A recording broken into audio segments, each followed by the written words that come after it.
ओम शान्ति। ओम शान्ति। ओम शान्ति। आज 2078 वैशाख 8 गते बुधबारको बाबाको साकार महावाक्य छ। बाबाले आज मुरलीमा मुख्य सारमा भन्नुहुन्छ, मिठे बच्चे, तिमी अहिले सत्य बाबाद्वारा सत्य कुरा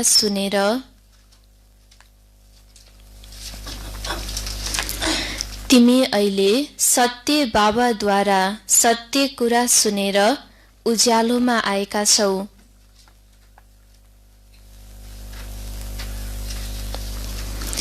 उज्यालोमा आएका छौ।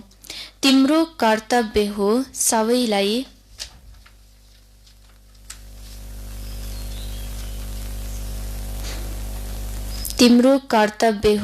सबैलाई अन्धकारबाट निकालेर उज्यालोमा ल्याउनु। अन्धकारबाट निकालेर उज्यालोमा ल्याउनु।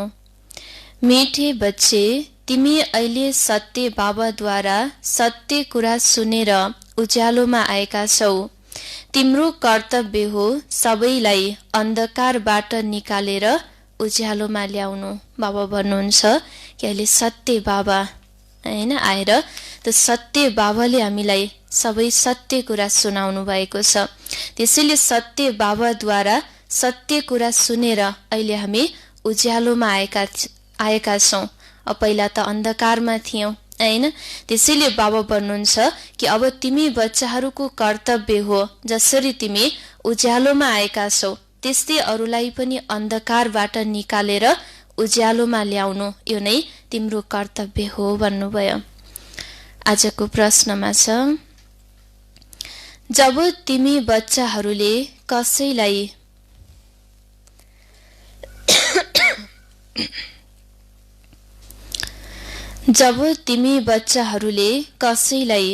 ज्ञान सुनाउँछौ भने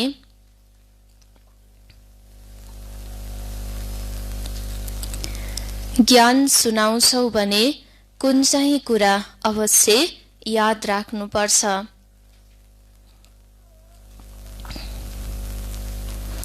कुन चाहिँ कुरा अवश्य याद राख्नुपर्छ। बाबाले प्रश्नमा सोध्नुभयो कि जब हामी बच्चाहरूले कसैलाई पनि ज्ञान सुनाउँछौँ भने त्यो ज्ञान सुनाउने समयमा कुन चाहिँ कुरा अवश्य याद राख्नुपर्छ। उत्तरमा बाबा बताउनुहुन्छ, मुखबाट घरिघरि बाबा बाबा भनिराख।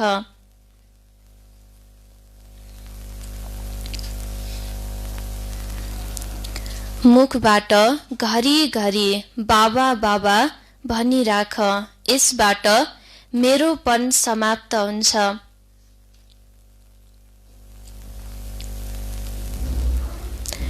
यसबाट मेरोपन समाप्त हुन्छ। वर्षा पनि याद रहन्छ। वर्षा पनि याद रहन्छ। बाबा भन्नाले सर्वव्यापीको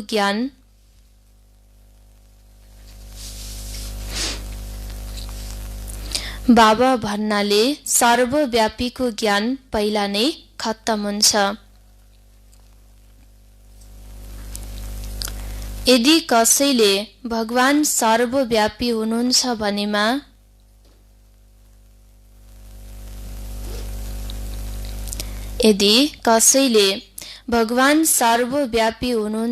भनेमा उनलाई भन, पिता सबैभित्र कसरी हुन सक्नुहुन्छ? पिता सबैभित्र कसरी हुन सक्नुहुन्छ? बाबाले प्रश्नमा सोध्नुभयो कि जब तिमीले कसैलाई पनि ज्ञान सुनाउँछौ भने कुन चाहिँ कुरा अवश्य याद राख्नुपर्छ। उत्तरमा बाबाले बताउनुभयो कि मुखबाट घरिघरि बाबा बाबा भनिराख्ने हैन। यसबाट के हुन्छ त मेरोपन समाप्त हुन्छ भन्नुभयो। र बाबा बाबा भनिरहन्छौँ भने बाबाबाट जो वर्षा मिल्छ त्यो वर्षा पनि याद रहन्छ। त्यसैले जब पिताको नाम लिन्छौँ भने पिता भनेपछि सर्वव्यापीको ज्ञान पनि खत्तम हुन्छ, किनकि पिता सर्वव्यापी हुनुहुन्न, पिता त एक हुनुहुन्छ। त्यसैले यदि कसैले तिमीलाई भगवान सर्वव्यापी हुनुहुन्छ भनेमा पहिला नै उनलाई भन पिता सबैभित्र कसरी हुन सक्नुहुन्छ। गीतमा छ आज अन्धेरे में है इंसान। ओम शान्ति। बच्चाहरूले के भने र कसलाई पुकारे? हे ज्ञानको सागर अथवा हे ज्ञान सूर्य बाबा। भगवानलाई बाबा भनिन्छ नि। भगवान बाबा हुनुहुन्छ भने तिमीहरू सबै बच्चाहरू हौ। बच्चाहरूले भन्छन् हामी अन्धकारमा परेका छौँ।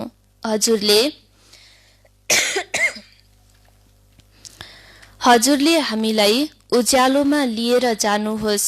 बाबा भन्नाले सिद्ध हुन्छ, बाबालाई पुकार्छन्। बाबा शब्द भन्न साथ प्यार स्वत आउँछ, किनकि बाबाबाट वर्षा लिइन्छ। केवल ईश्वर वा प्रभु भन्नाले बाबाको वर्षाको रस आउँदैन। बाबा भन्नाले वर्षा याद आउँछ। बाबा भन्नुहुन्छ बाबा शब्दमा नै कति प्यार छ, हैन? त्यसैले जब बाबा बाबा भन्छौँ त बाबाको वर्षा पनि याद आउँछ। अब ईश्वर भगवान, हैन? अब प्रभु भन्नाले त्यति रस आउँदैन जति पिताको नाम बाबाको नाम लिँदा आउँछ। त्यसैले बाबा बाबा भनिराख भन्नुभयो। तिमीले पुकार्छौ बाबा, हामी अन्धकारमा परेका छौँ। हजुरले अब फेरि ज्ञानबाट हाम्रो दीपक जगाउनुहोस्, किनकि आत्माको दीपक निभेको छ। मनुष्यको मृत्यु भयो भने 12 दिन दियो बाल्छन्। कतै दियो ननिभोस् भनेर एकजना घिउ थप्नको लागि बसेको हुन्छ। बाबाले सम्झाउनुहुन्छ तिमी बच्चाहरू उज्यालोमा अर्थात् दिनमा थियौ, अहिले रातमा छौ। 12 घण्टा दिन 12 घण्टा रात, त्यो हो हदको कुरा। यो त बेहदको दिन र बेहदको रात हो, जसलाई भनिन्छ ब्रह्माको दिन सतयुग त्रेता, ब्रह्माको रात द्वापर कलियुग। रातमा अन्ध्यारो हुन्छ, मनुष्यले ठक्कर खाइरहन्छन्। भगवानलाई खोज्नको लागि चारैतर्फ चक्कर लगाउँछन्, तर परमात्मालाई पाउन सक्दैनन्। परमात्मालाई पाउनको लागि नै भक्ति गर्छन्। द्वापरदेखि भक्ति सुरु हुन्छ, अर्थात् रावण राज्य सुरु हुन्छ। विजया दशमीको पनि एक कथा बनाएका छन्। कथा सधैँ मनोमय बनाउँछन्, जसरी चलचित्र नाटक आदि बनाउँछन्। श्रीमद् भगवत गीता हो नै सत्य। परमात्माले बच्चाहरूलाई राजयोग सिकाउनु भयो, राजाई दिनुभयो। फेरि भक्ति मार्गमा बसेर कथा बनाउँछन्। व्यासले गीता बनाए, अर्थात् कथा बनाए। सत्य कुरा त बाबाद्वारा तिमीले अहिले सुनिरहेका छौ। सदैव बाबा बाबा भन्नुपर्छ। परमात्मा हाम्रो बाबा हुनुहुन्छ, नयाँ दुनियाँका रचयिता हुनुहुन्छ। त्यसैले अवश्य उहाँबाट हामीलाई स्वर्गको वर्षा मिल्नुपर्छ। अहिले त 84 जन्म भोगेर हामी नर्कमा परेका छौँ। बाबाले सम्झाउनुहुन्छ प्यारा बच्चाहरू, तिमीहरू सूर्यवंशी चन्द्रवंशी थियौ, विश्वको मालिक थियौ। अर्को कुनै धर्म थिएन, त्यसलाई स्वर्ग अथवा कृष्णपुरी भनिन्छ। यहाँ कंसपुरी। बाप दादाले याद दिलाउनुहुन्छ लक्ष्मी नारायणको राज्य थियो। बाबा नै ज्ञानको सागर, शान्तिको सागर, पतित पावन हुनुहुन्छ, न कि पानीको गङ्गा। सबै प्रियतमाहरूका एउटै प्रियतम भगवान हुनुहुन्छ। यो मनुष्यले जानेका छैनन्, त्यसैले सोधिन्छ, आत्माका पिता को हुनुहुन्छ? अलमलमा पर्छन्, भन्छन् हामीलाई थाहा छैन। बाबा भन्नुहुन्छ, पतित पावन ज्ञान सागर केवल एक बाबा नै हुनुहुन्छ। पानीको गङ्गा त पतित पावनी हुन सक्दैन, हैन? पतितलाई पावन बनाउनेवाला केवल एक बाबा नै हुनुहुन्छ र बाबा नै हामी सबै प्रियतमाहरूको प्रियतम हुनुहुन्छ। तर यो कुरालाई मनुष्यले जानेका छैनन्, हैन? नजान्नको कारण नै अब आत्माको पिता को हुनुहुन्छ जब सोध्छौँ तब अलमलमा पर्छन् भन्नुभयो। अरे तिमीले आफ्नो पितालाई चिन्दैनौ भन्छन्। परमपिता परमात्मा फेरि सोधिन्छ, उहाँको नाम रूप के हो? भगवानलाई चिन्छौ? तब भन्छन् सर्वव्यापी हुनुहुन्छ। अरे बच्चाहरूका पिता कहिल्यै सर्वव्यापी हुन्छन् र? रावणको आसुरी मतमा कति बेसमझ बन्छन्। देह अभिमान हो नम्बर 1। आफूलाई आत्मा निश्चय गर्दैनन्, भन्छन् म फलानु हुँ। यो त भयो शरीरको कुरा, यथार्थमा स्वयं को हुँ यो जानेका छैनन्। म न्यायाधीश हुँ, म यो हुँ, म भनिरहन्छन्, तर यो गलत हो। म र मेरो यी दुई चिज हुन्। आत्मा अविनाशी छ, शरीर विनाशी छ। नाम शरीरको हुन्छ। आत्माको कुनै नाम राखिँदैन। बाबा भन्नुहुन्छ, मेरो नाम शिव नै हो। शिव जयन्ती पनि मनाउँछन्। अब निराकारको जयन्ती कसरी हुन सक्छ? उहाँ कसमा आउनुहुन्छ यो कसैलाई पनि थाहा छैन। सबै आत्माहरूको नाम आत्मा नै हो। परमात्माको नाम हो शिव। बाँकी सबै हुन् शालिग्राम। आत्माहरू सबै बच्चा हुन्। एक शिव सबै आत्माहरूका बाबा हुनुहुन्छ। उहाँ हुनुहुन्छ बेहदको बाबा।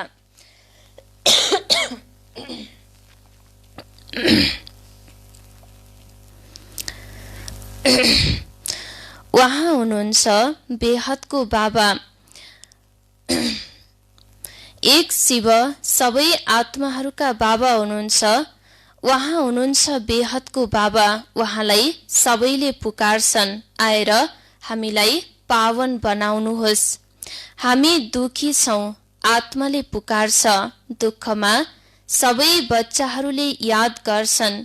फेरि यिनै बच्चाहरू सुखमा रहँदा कसैले पनि याद गर्दैनन्। दुखी बनाएको हो रावणले। बाबाले सम्झाउनुहुन्छ, यो रावण तिम्रो पुरानो दुश्मन हो। ड्रामाको खेल यस्तो पनि बनेको छ।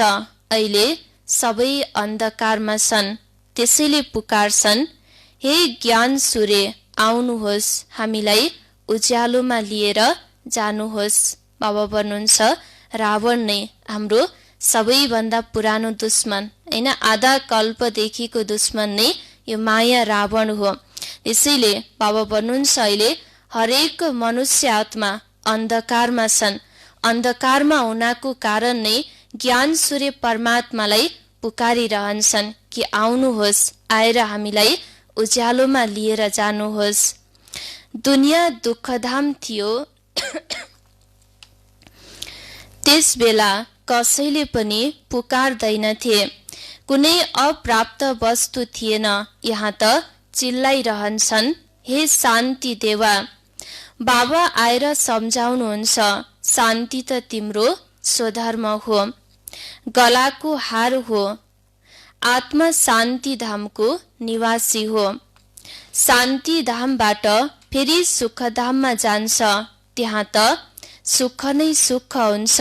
तिमी चिल्लाउनु हुँदैन।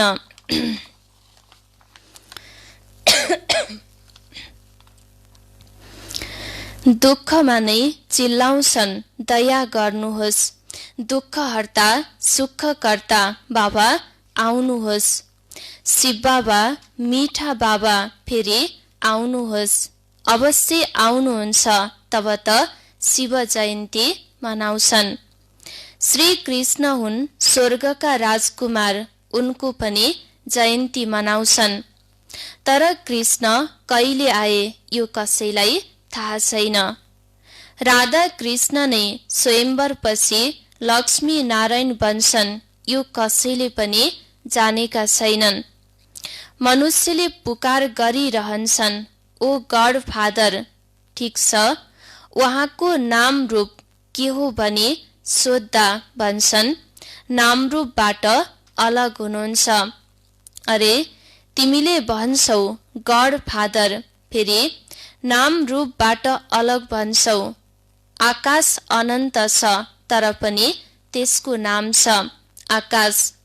तिमीले भन्छौ हामीले बाबाको नाम रूप आदि जान्दैनौ। ठिक छ, आफूलाई जानेका छौ। हो, म आत्मा हुँ। ठिक छ, आत्माको नाम रूप बताऊ। फेरि भन्छन् आत्मा नै परमात्मा हो। आत्मा नाम रूपबाट अलग हुन सक्दैन। आत्मा एक बिन्दु तारा समान छ, भिरकुटीको बीचमा रहन्छ। यस सानो आत्मामा 84 जन्मको पाठ भरिएको छ। यो धेरै बुझ्नुपर्ने कुरा छ, त्यसैले 7 दिनको भट्टीको गाइन्छ। द्वापरदेखि रावण राज्य सुरु भएको हो। त्यस बेलादेखि विकार प्रवेश भएको हो। सिँढी झर्दै आएका छन्। अहिले सबैलाई ग्रहण लागेको छ, काला भएका छन्। त्यसैले पुकार्छन्, हे ज्ञान सूर्य आउनुहोस्, आएर हामीलाई उज्यालोमा लिएर जानुहोस्। ज्ञान अञ्जन सद्गुरुले दिए, अज्ञान अन्धकार विनाश, बुद्धिमा बाबा आउँछ। यस्तो होइन ज्ञान अञ्जन गुरुले दिए, होइन, ज्ञान अञ्जन सद्गुरु स्वयं परमात्माले आएर दिनुभयो, होइन। सद्गुरु त केवल एक परमात्मा हुनुहुन्छ। त्यसैले जब बाबाले आएर सच्चा ज्ञान दिनुहुन्छ, तब नै अज्ञानताको अन्धेरो विनाश हुन्छ। कोही गुरुको कुरा होइन भन्नुभयो। गुरु त धेरै छन्, उनीहरूमा ज्ञान कहाँ छ, उनको गायन कहाँ छ र? ज्ञान सागर पतित पावन सर्वका सद्गति दाता एउटै बाबा हुनुहुन्छ। फेरि अरू कसैले ज्ञान कसरी दिन सक्छ? साधुहरूले भन्छन् भगवानसँग मिलन गर्ने धेरै मार्ग छन्। शास्त्र पढ्नु, यज्ञ तप आदि गर्नु, यी सबै भगवानसँग मिलन गर्ने मार्ग हुन्। तर पतित फेरि पावन दुनियाँमा कसरी जान सक्छन्? बाबा भन्नुहुन्छ म स्वयं आउँछु। भगवान त एउटै हुनुहुन्छ। ब्रह्मा विष्णु शङ्कर पनि देवता हुन्, उनीहरूलाई भगवान भनिँदैन। उनका पनि बाबा शिव हुनुहुन्छ। प्रजा पिता ब्रह्मा त यही छन् नि, प्रजा यहाँ छन्। नाम पनि लेखिएको छ प्रजा पिता ब्रह्मा कुमारी संस्था। त्यसैले बच्चाहरू भए धेरै बिकेछन्। वर्षा शिवबाट मिल्छ, न कि ब्रह्माबाट। वर्षा हजुर बुबाबाट मिल्छ।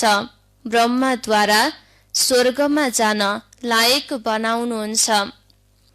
ब्रह्माद्वारा बच्चाहरूलाई गोद लिनुहुन्छ। बच्चाहरूले पनि भन्छन् बाबा हामी हजुरका हौं, हजुरबाट वर्षा लिन्छौं।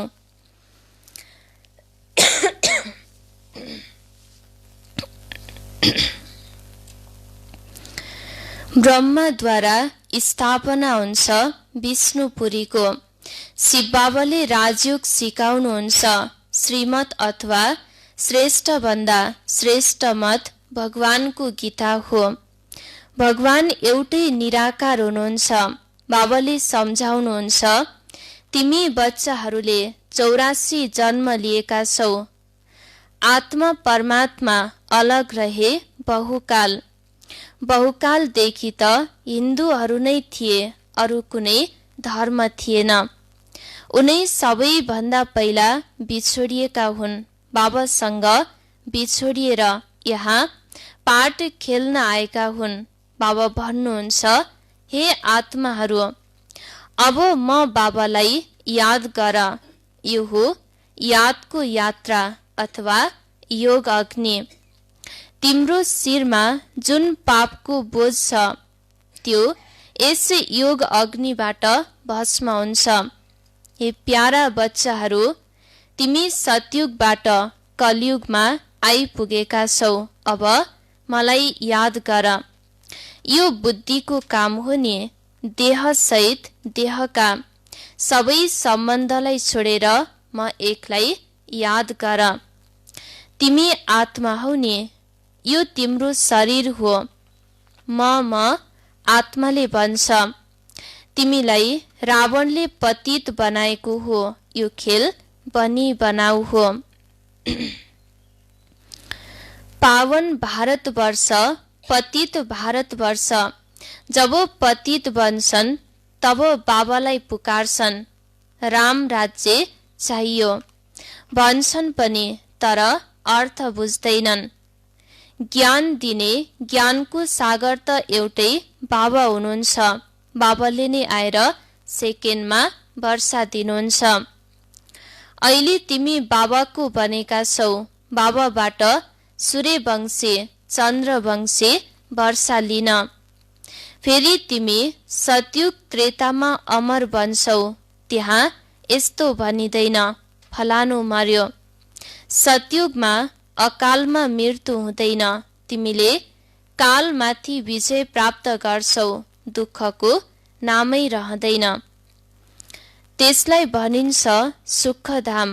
बाबा भन्नुहुन्छ, मैले त तिमीलाई स्वर्गको बादशाही दिन्छु। त्यहाँ त धेरै वैभव हुन्छ। भक्ति मार्गमा पनि मन्दिर बनाएका छन्। त्यस समयमा पनि कति धन थियो। भारतवर्ष के थियो?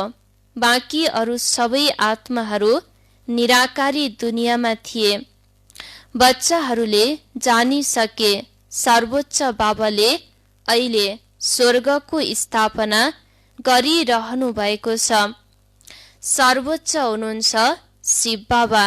त्यसपछि हुन् ब्रह्मा विष्णु शङ्कर, सूक्ष्म वतनवासी, फेरि यो दुनियाँ।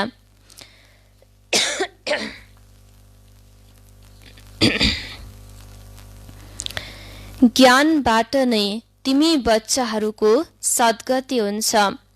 गायन पनि छ, ज्ञान भक्ति वैराग्य। पुरानो दुनियाँबाट वैराग्य आउँछ, किनकि सतयुगको बादशाही मिल्छ।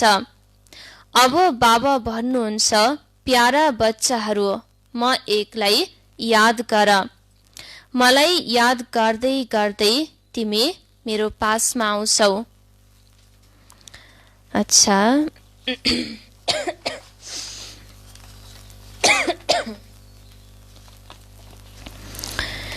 मीठे मीठे सिकिलदे बच्चाहरूप्रति मात पिता बाप दादाको याद प्यार एवं गुड मर्निङ। रुहानी बाबाको रुहानी बच्चाहरूलाई नमस्ते। हामी रुहानी बच्चाहरूको रुहानी बाबालाई याद प्यार एवं गुड मर्निङ। नमस्ते बाबा, नमस्ते। धारणाको लागि मुख्य सार पहिलो पोइन्टमा छ,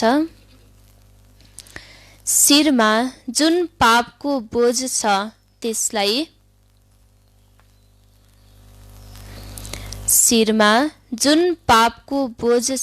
त्यसलाई योग अग्निद्वारा भस्म गर्नु छ।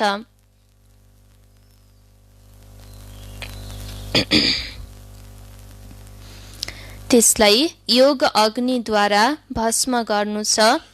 बुद्धिबाट देह सहित देहका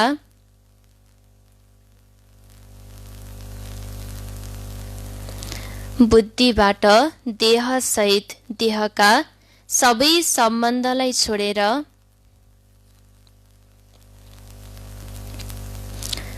एक बाबालाई याद गर्नु छ।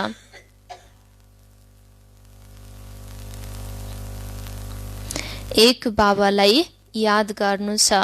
बाबा भन्नुहुन्छ शिरमा हैन जो आधा कल्पदेखिको 63 जन्मदेखिको पापको बोझ छ त्यसलाई योग अग्निद्वारा भस्म गर्नु छ र बुद्धिबाट देहसहित देहका सबै सम्बन्धहरूलाई छोडेर हैन बुद्धिको द्वारा भुलेर केवल एक बाबालाई याद गर्नु छ। दोस्रो पोइन्टमा पुकार्नु वा चिल्लाउनुको सट्टा पुकार्नु वा चिल्लाउनुको सट्टा आफ्नो शान्त स्वधर्ममा स्थित रहनु छ।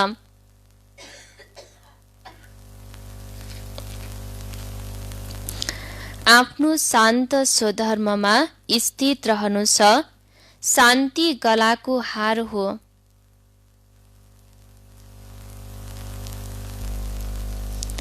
शान्ति गलाको हार हो। देह अभिमानमा आएर म र मेरो शब्द भन्नु हुँदैन।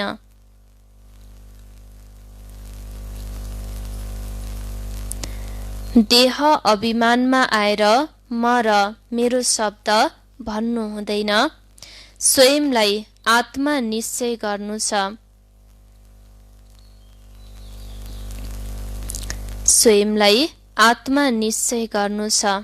बाबा भन्नुहुन्छ पुकार्नु वा चिल्लाउनुको सट्टा आफ्नो शान्त स्वधर्ममा स्थित रहनु छ। किनकि शान्ति नै बाबा भन्नुहुन्छ आत्माको मूल धर्म हो, गलाको हार हो।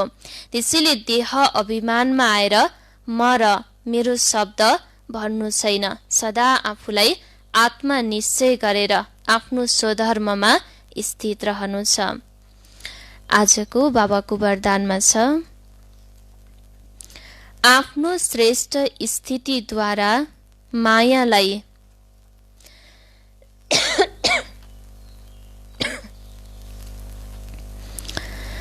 आफ्नो श्रेष्ठ स्थितिद्वारा मायालाई स्वयंको अगाडि झुकाउने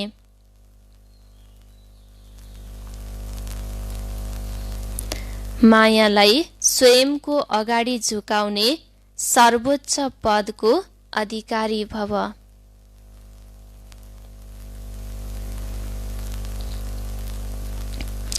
आफ्नो श्रेष्ठ स्थितिद्वारा मायालाई स्वयंको अगाडि झुकाउने सर्वोच्च पदको अधिकारी भव। विस्तारमा जसरी महान आत्माहरू कहिल्यै कसैको अगाडि झुक्दैनन्, उनीहरूको अगाडि सबै झुक्छन्, त्यसैगरी बाबाद्वारा चुनिएका तिमी सर्वश्रेष्ठ आत्माहरू कहीँ पनि कुनै पनि परिस्थितिमा वा मायाको भिन्न भिन्न आकर्षण गर्ने रूपमा आफूलाई झुकाउन सक्दैनौ। जब अहिलेदेखि नै सदा आफूलाई झुकाउने स्थितिमा स्थित हुन्छौ अनि सर्वोच्च पदको अधिकार मिल्छ। यस्ता आत्माहरूको अगाडि सतयुगमा प्रजा सोमानले झुक्छन् र द्वापरमा तिम्रो यादगारको अगाडि भक्त झुकिरहन्छन्। बाबा भन्नुहुन्छ जसरी महान आत्माहरू कहिल्यै कसैको अगाडि झुक्दैनन् हैन, महान आत्माहरूको अगाडि गएर अरू झुक्छन्, त्यस्तै गरी हामी बच्चाहरू पनि बाबाद्वारा चुनिएका सर्वश्रेष्ठ आत्माहरू हौ। त्यसैले कहीँ पनि कुनै पनि परिस्थिति अथवा मायाको भिन्न भिन्न आकर्षण गर्ने रूपमा तिमीले आफूलाई झुकाउन सक्दैनौ भन्नुभयो। जब अहिलेदेखि नै सदा अरूलाई झुकाउने स्थितिमा स्थित हुन्छौ तब नै सर्वोच्च पदको अधिकार मिल्छ भन्नुभयो। यस्ता आत्माहरूको अगाडि सतयुगमा पनि प्रजा सोमानले झुक्छन् र द्वापरमा हाम्रो यादगारको अगाडि भक्त आत्माहरू झुकिरहन्छन्। आजको स्लोगनमा छ, कर्मको समयमा योगको सन्तुलन ठीक होस्।